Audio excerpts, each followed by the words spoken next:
legacy of Babur should be erased from this country in every way. Nobody should do the crime of identifying present-day Muslims with this man, because he is not a devout Muslim by any standards. Ram never claimed he is a Hindu, but today he is an icon in this country because he is exuding the right kind of qualities which are necessary to build great civilizations in this world.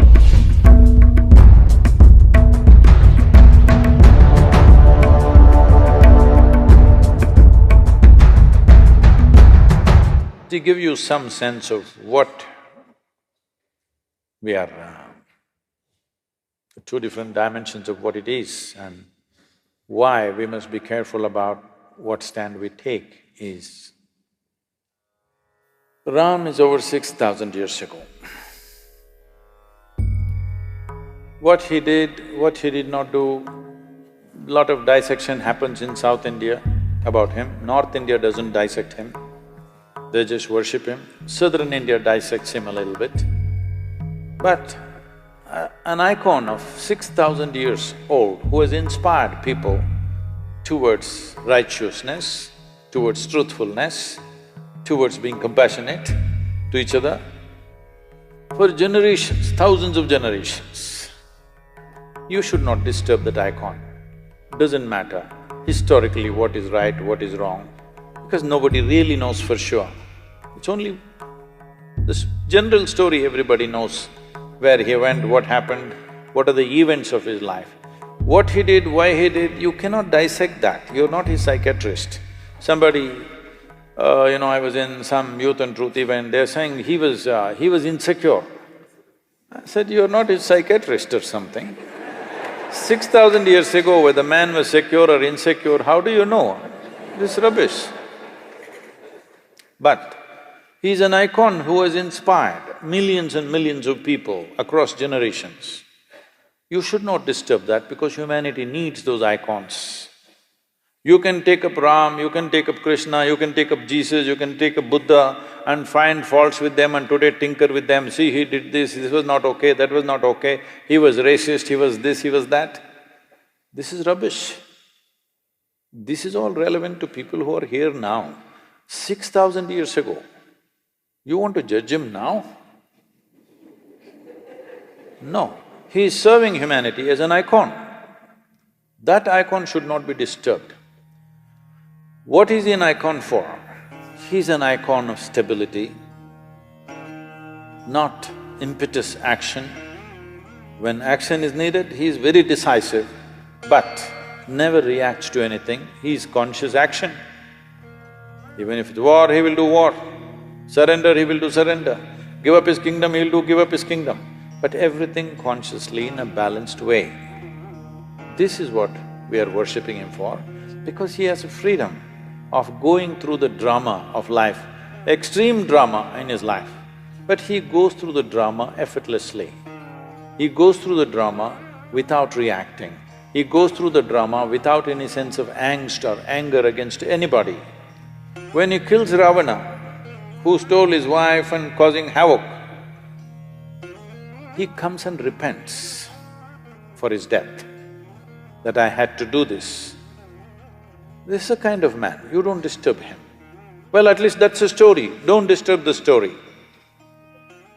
Geographically, was he born in Ayodhya? Yes. Was he born in this point? Come on, do you know in which point you were born? Hello? Forget about a man 6,000 years ago, you're still living. Do you know exactly at which spot your mother delivered you? I'm asking, does anybody know? No, so it's ridiculous argument. Now Babur. Babur is the third generation after Genghis Khan. This Mongol empire, Mongols, slowly the word Mongol became Mughal in India, it's Mongol. This Mongol empire expansion for a period of 90 years to 100 years killed over 40 million people. 40 million people. Of those times, it was nearly 10% of the world's population. You understand? 10% of the world's population, they killed not with a nuclear bomb, with swords, very energetic people. I'm saying it takes a lot of activity to kill 10% of the world's population, isn't it? Just with swords and spears. So wherever Genghis Khan went, he made a rule. All the males, wherever he conquered, all the males who were above the height of a cartwheel, those days the height of a cartwheel, which went with the armies, was always about 38 to 39 inches, about that much. Anybody who is above that height was killed. And then it is a practice of the Mongols to pile up all the severed heads into a big mountain. So the women were taken as slaves to service the soldiers, or they were sold in various markets across Middle East, Europe, everywhere they were sold. So they spread like this. After Genghis Khan came Taimur Lung. Taimur Lung bore Babur. Taimur Lung came right up till Delhi, his empire. Then Babur came. Taimur Lung is supposed to have killed 17 million people. In the cruelest possible way. What happened to the men is compassion. What happened to the women is another matter. I don't want to go into the descriptions. It is most terrible things happened to them. When Babur came, this is also the time of Guru Nanak. Guru Nanak, a very totally peaceful, non-reactive kind of human being, a realized being, said, "A messenger of death has come." And in Guru Nanak's own words, it is said, I'm paraphrasing,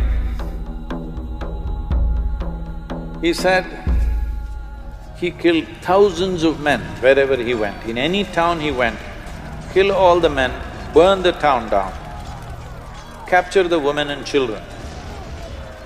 Women were brutally raped always in public, because it is not just a rape, it is a lesson for everybody. And in thousands, Babur sold the Hindu woman in the markets of Kandahar and Kabul in thousands. Fortunately, he lived only for 4 years in India. He died. So the legacy of Babur should be erased from this country in every way. Above all, nobody should ever identify the present generation of Muslims with Babur, because the atrocities that he did not commit atrocity, he is an atrocity. Genghis Khan was not killing for religion, it's just power and conquest.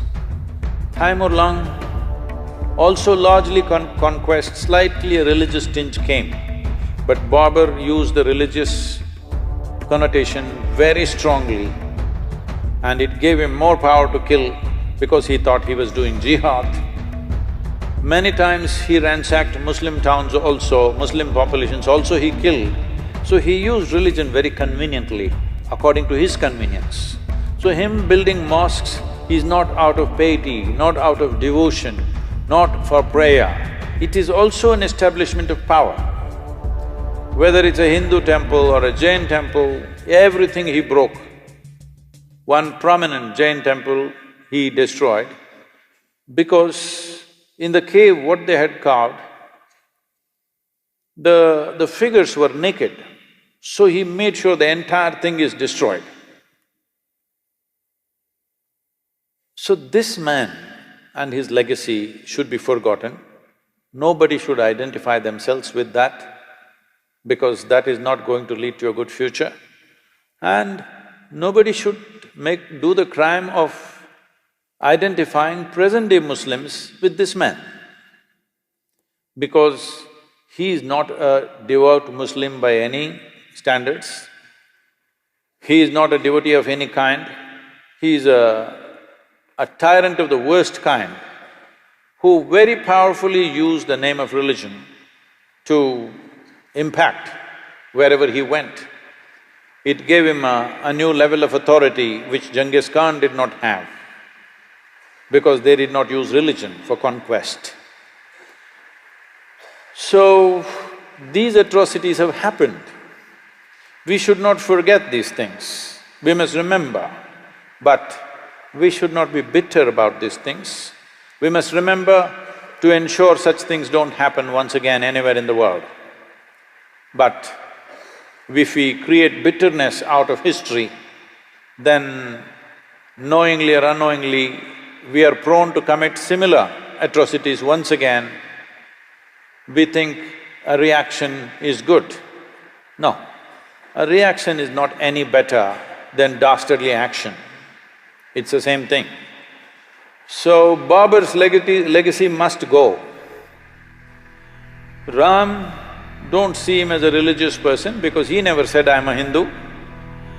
Hello? Did he ever say, "I'm a Hindu"?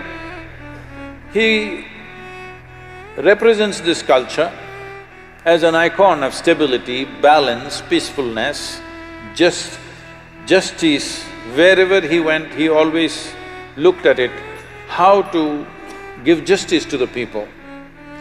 In giving justice to the people that he administered, he put himself through extreme levels of suffering and hardship for himself. This is a man that you need. I want both the Hindus and the Muslims to remember, Ram never claimed he is a Hindu, but today he is an icon in this country.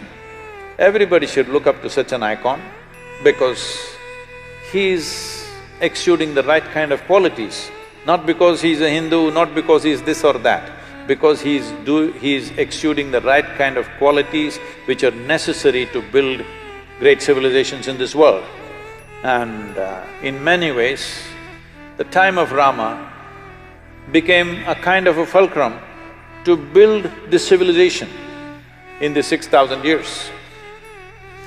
This is why even during the freedom struggle, Mahatma Gandhi went on referring to Ram Rajya, the best administered and a just, absolutely just state means Ram Rajya. Even today, when we say Ram Rajya, we mean to say a very just and fair state, not an exploitative state, not a tyrannical state.